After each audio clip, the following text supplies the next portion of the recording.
Mr. Uhuru Kenyatta had his day in court at The Hague. CCTV's Jane Keo was there to witness it all.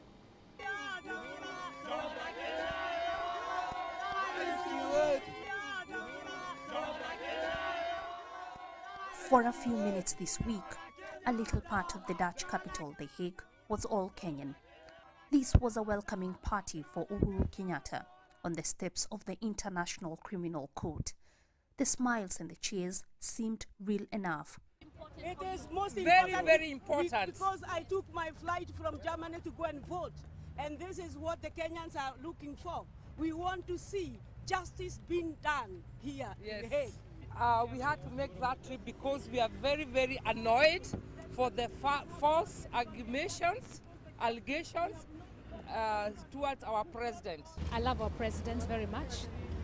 And to me, he's a hero, he's a fighter, and fighters never quit. But this appearance stems from a dark period in Kenyan history. In the months that followed Kenya's elections in 2007, more than 1,300 people were killed as powerful Kenyans manipulated ethnic tensions for political gain. ICC prosecutors claim Kenyatta helped mastermind the violence and committed crimes against humanity, a charge he denies. And Uhuru Kenyatta was called to the ICC this week for the judges to assess for themselves whether he has a case to answer, whether to set a date for trial or simply abandon it. Kenyatta let his lawyer do the talking. Prosecutors concede the case is in trouble, but only because Kenyatta's government has refused to hand over evidence. They say halting the case would send out a terrible message. Well, Uhuru Kenyatta made history this week, though not in the way he would like, as the first sitting president to appear before the International Criminal Court. But he's betting that his appearance here will show he has nothing to be scared of, that he has no case to answer. They just wanted to see us here. I just want to thank you for your support, love, standing with us here, and even before God, this too shall pass. For us, the number one thing is to remain united as Kenyans. We know where we are coming from. We know where we are. We know where we are going, and no one will dictate to us where we are going. I won't say much. I'll just go back home and continue with my job. But it will be another 3 weeks before the verdict is out. But looking at Mr. Kenyatta's case or an apparent lack of one so far, the lingering question is exactly who is on trial here. Is it the International Criminal Court or the Kenyan leader? Well, joining us from London for this discussion is Professor David Hoyle, a renowned author and scholar.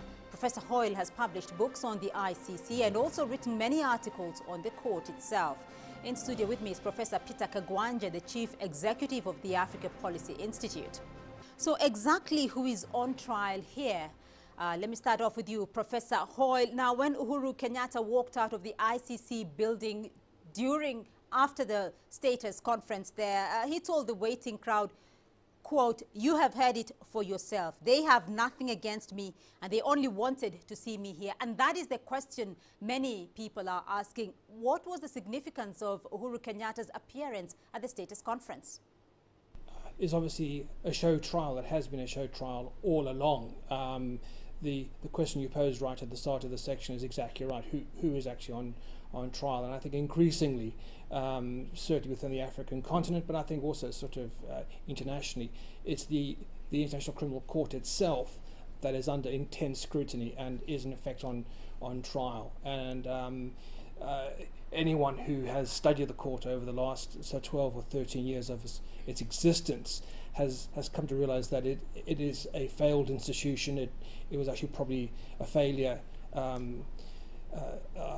since conception. It's certainly been a failure since implementation. Every single case they have touched has been mishandled, and the Kenya case is just the latest in a number of these examples of botched justice. All right, Professor Kagwanja, was it really necessary, though, for President Kenyatta to appear in court? It was not necessary in the first place. Those who are organizing or who are debating this issue at the beginning thought that when the interests of Kenya and those of the ICC conflict, those of Kenya should prevail. Therefore, for the president to miss a very important occasion of a sister country, Uganda, having its national celebration, and he can't go, for him to miss chairing the infrastructure committee of IGAD and the East African community, of which he is the chair, that was basically a travesty in the first place.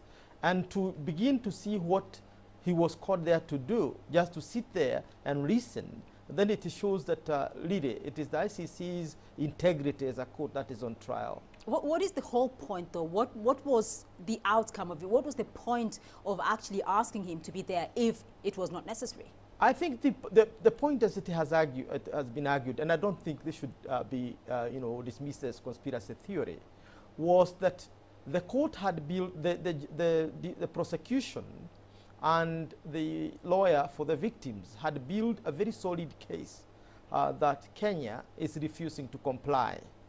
Second, that Uhuru Kenyatta is the head of the Kenyan government, and therefore he because of his own being accused, then he's obstructing justice, and therefore they were building a second case outside the one he is charged, because the one he is accused of has lacked evidence. Then they started mounting a second case, that is the obstruction of justice using the state machinery. Now they thought, because he's the head of state, and there has been this Africa West debate about sovereignties of the states and the ultimatum by the African Union that he shouldn't go, they thought he was not going to go, and therefore they would have it very easy to issue warrants of arrest. And in November this year, they take Kenya to the state parties to the ICC, and then now the case becomes deeper. Right. Now, I think they are shocked that Kenya pulled a move and that President Kenyatta attended. They had nothing to do, and they could not defend their second case, and they have already lost the first case. All right. Let me just get Professor Hoyle's view on this. Of course, the particulars of this case against Uhuru Kenyatta. I mean, there's been criticism of the ICC handling of this particular case. There are procedural problems. The prosecutor is now asking for an indefinite adjournment. What do you make of all this? Your guest in the studio actually referred to obstructions of justice.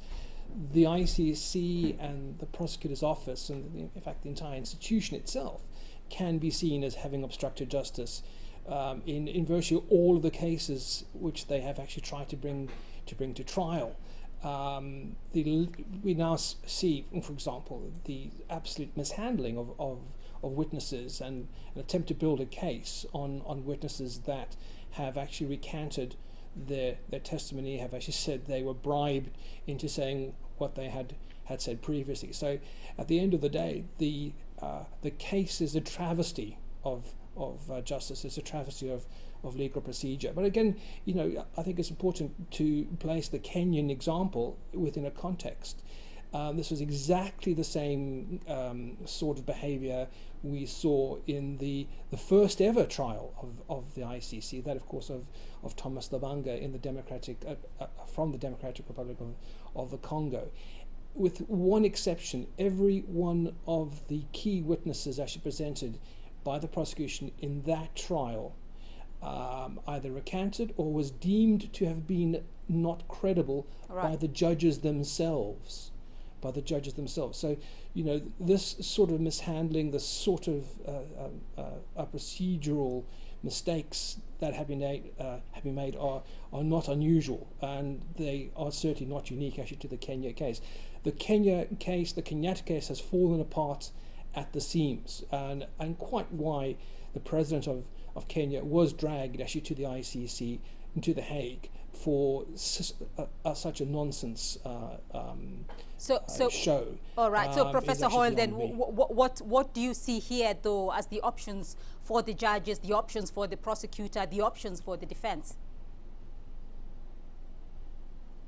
Well, you have to bear in mind that it's a political court. This is not really a court as any Kenyan or any sort of European would actually recognize. It's a sham court. It's a hollow court. So I think at the end of the day, their case has fallen apart. They will try, the court, the ICC, the prosecutor will try to save some face by asking for the indefinite adjournment. What should be the case is that the entire case against President Kenyatta, and in fact all the other Kenyan people who are on trial, and in fact actually most of the ICC caseload, should be dismissed immediately.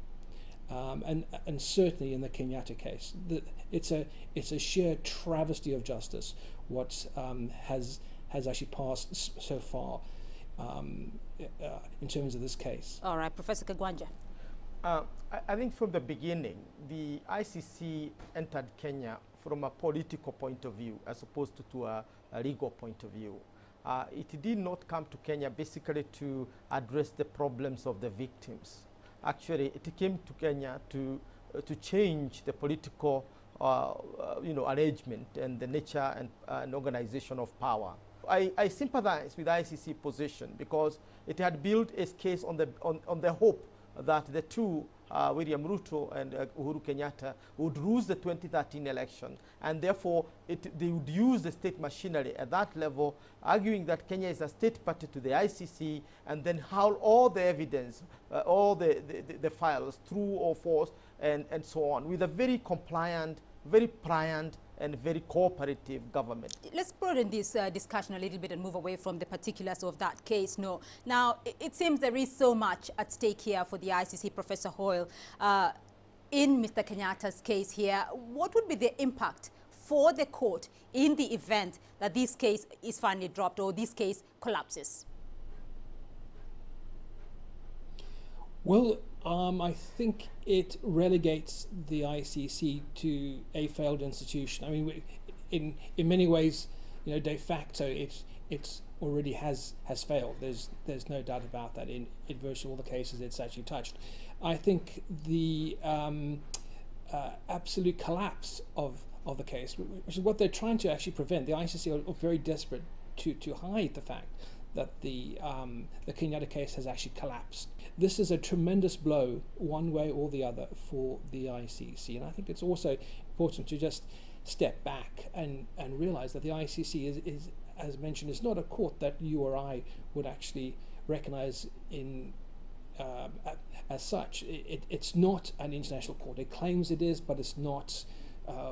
Sort of the big countries such as the USA, Russia, China, Indonesia, India are not party to this court. It may represent maybe a third of the world's population. It's not a truly independent court. It gives special prosecutorial and rights of referral and deferral to the UN Security Council, the world's most political body. Right. It's overwhelmingly funded by the European Union. It's not independent. It's not even a competent court, as we have seen time and time again. And the Kenyatta case is just the latest example of an incompetent, discredited, and bankrupt court. All right. Of course, opinion polls in Kenya regarding the ICC are at an all-time low. What would be the impact, though, now following? I mean, Kenyans have been following these cases very closely and have been watching the fumbling of the prosecutor regarding the witnesses and so forth. What's going to be the likely impact here? The most likely impact is the one. I mean, we can look at the political impact first. The political impact is very simple. That for the second time, the ICC and its very, very inept and unprofessional prosecution has given a new lease of life to the Jubilee government. Ultimately, the parading of the president at The Hague has won him unprecedented sympathies from the Kenyan public.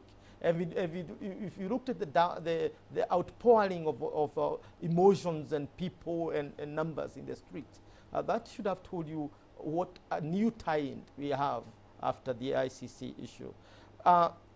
The popularity of the ICC is not just at its lowest level, but in case there is a verdict that doesn't seem to sink in well with the Kenyans, you cannot rule out a political protest against the ICC, but including a membership to it. And that's going to get a lot of support from even the African Union the region in general, which is pretty angry.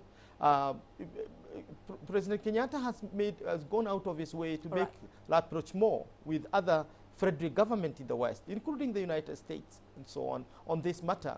So an unreasonable response by the ICC, for example, putting his case in permanent limbo is going to draw a lot of ire from the Kenyan public. All right, Professor Peter Kagwanja and Professor David Hoyle, we'll leave it there for the moment and return to this discussion in a moment. Do stay with us.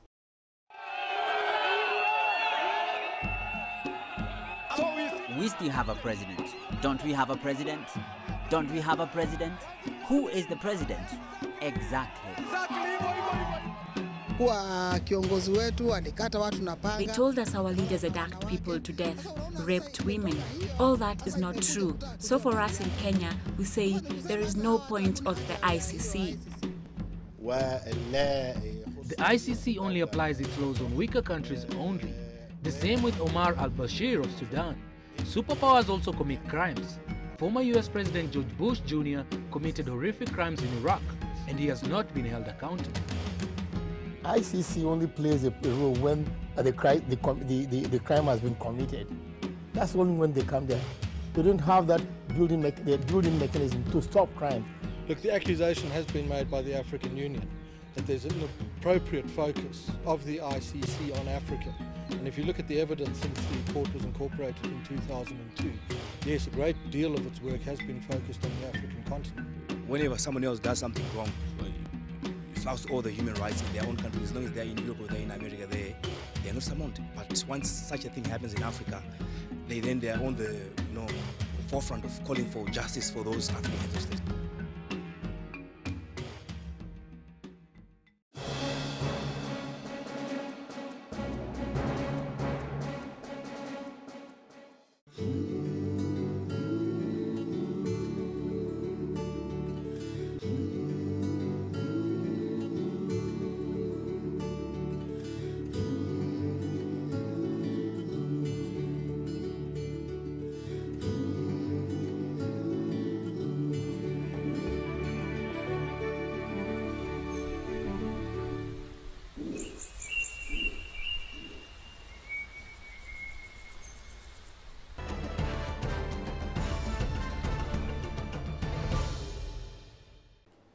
Welcome back to the program. Now, Mr. Kenyatta attended the status conference at the ICC in his individual capacity and not as the President of the Republic of Kenya. CCTV's Girum Chala tells us why.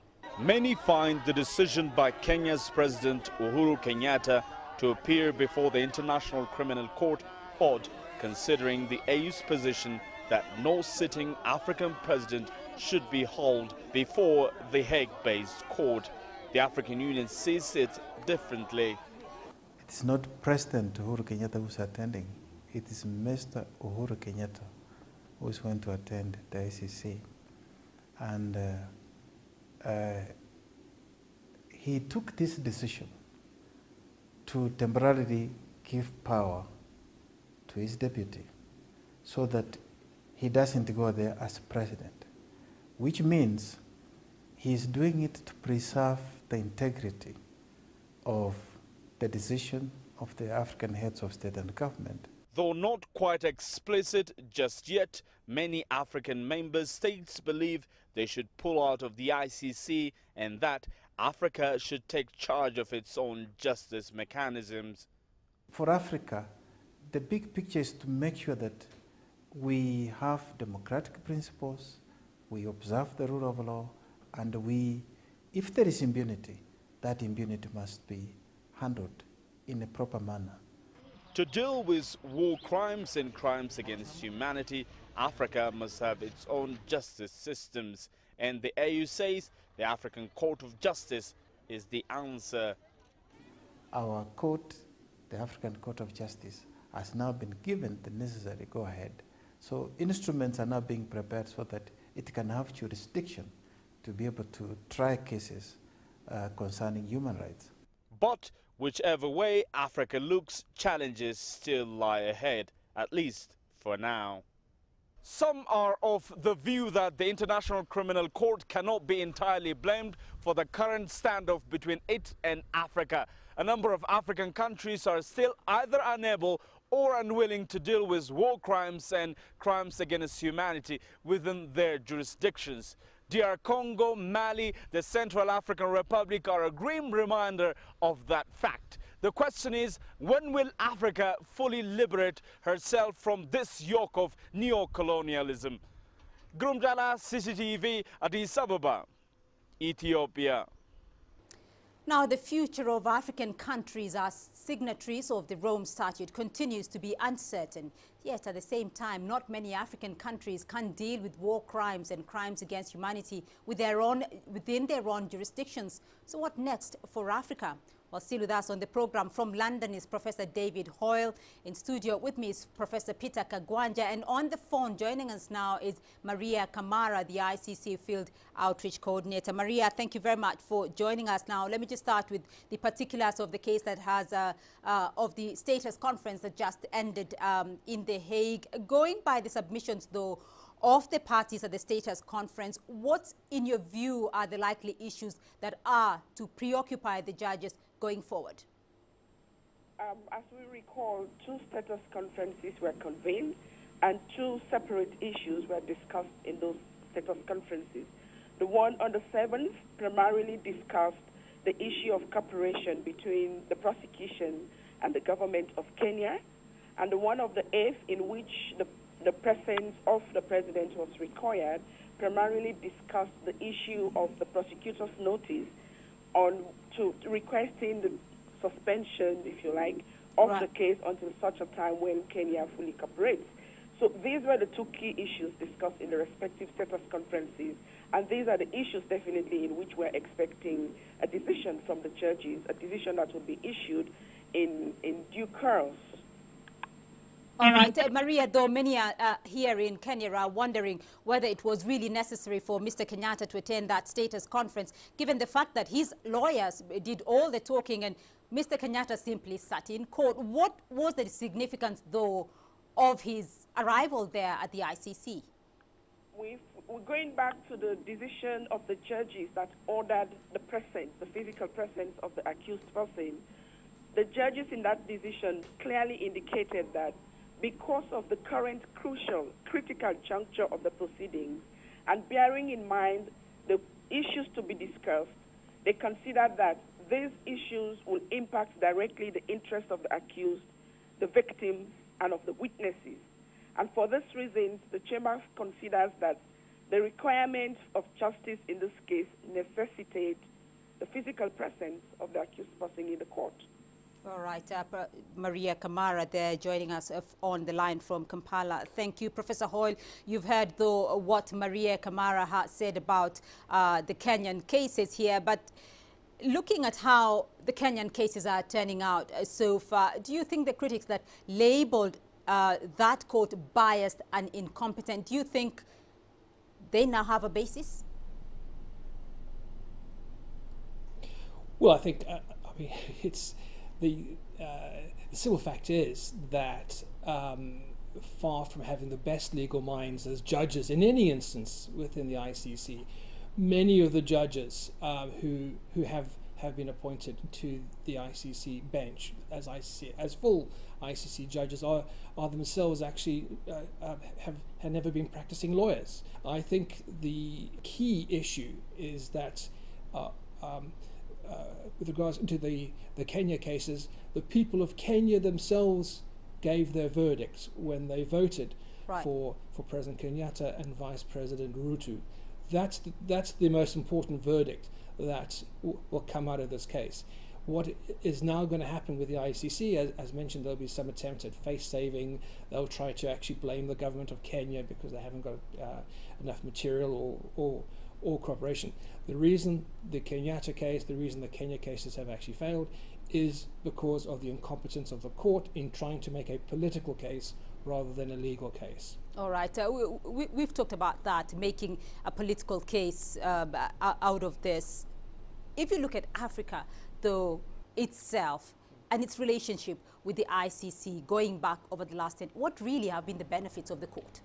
I think what the court represents, and I think it's David who put it in his title of one of his books, that ICC is Africa's Guantanamo Bay.